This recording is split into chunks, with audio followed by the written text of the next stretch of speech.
सत्य गुरुवे नमः। ब्रह्मा विष्णु शिव ये तीनों हैं सेवक। सत्यानंद गुरु आज्ञा से पीछे ना हटे तनक। तनक का अर्थ है तनिक भी, जरा से भी पीछे नहीं हटे। किससे? गुरु आज्ञा से। एक सेकंड की भी छुट्टी नहीं ली कभी, कार्य करते चले आ रहे हैं, गुरु आज्ञा पालन कर रहे हैं। गुरु आज्ञा किसे? गुरु कौन?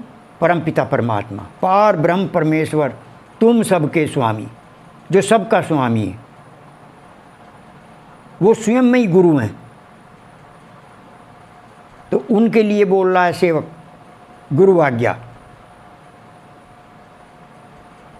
क्या? पिता ब्रह्मा उनको 4 मुख दिखाएं। 4 मुख का क्या मतलब है?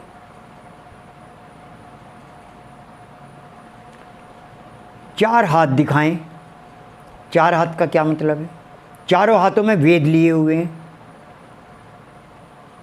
4 मुख का मतलब है गुरु कृपा से चारों वेद बोले उन्होंने वाणी के द्वारा। पिता ब्रह्मा ने गुरु कृपा से, गुरु कृपा इतनी बड़ी होती है। अब क्या है, उन्होंने ऋचा बोल ली, शिष्यों ने कंठस्थ कर ली। उस समय लिखाई पढ़ाई का भी काम नहीं था। तो ये है गुरु कृपा। गुरु कृपा कब होती है? जब गुरु आज्ञा का पालन होता है। विष्णु भगवान आपने देखा होगा, शेषनाग की सैया पर लेटे और शेषनाग ने ऐसे छां कर रखी है। ये क्या है? क्या है ये समझना है। ये है 5 शत्रु, और शत्रु भी छां कर रहे हैं ऐसे यूं।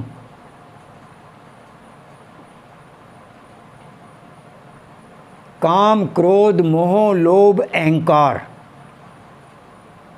इनको काबू में कर लिया विष्णु भगवान ने, दमन कर दिया।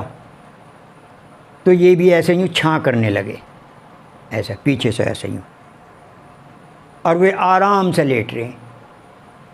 तो ये होती है प्रभु कृपा, गुरु कृपा।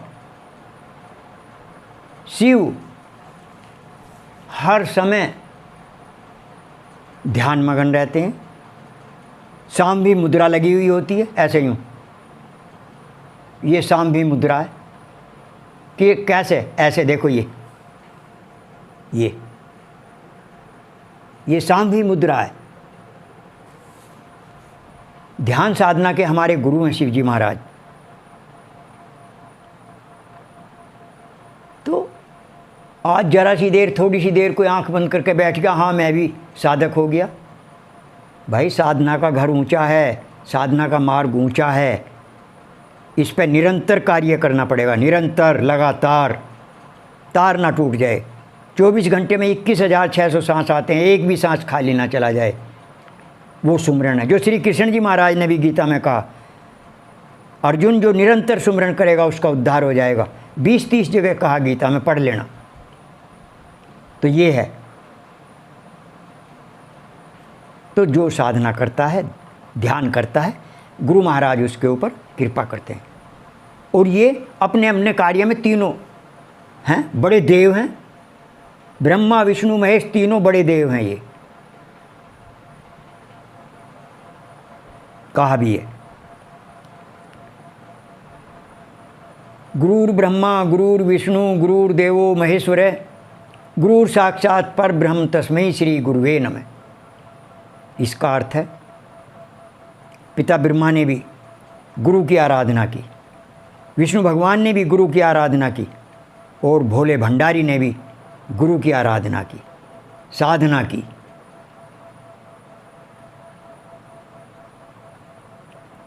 गुरुर् ब्रह्मा गुरुर् विष्णु गुरुर्देवो महेश्वर, गुरुर् साक्षात पर ब्रह्म तस्मै श्री गुरुवे नमः। जो गुरु परमपिता परमात्मा के साक्षात्कार का रास्ता बता दे, साक्षात्कार करा दे, रास्ता बता दे, मैं ऐसे गुरु को प्रणाम करता हूँ। ये इसका अर्थ है।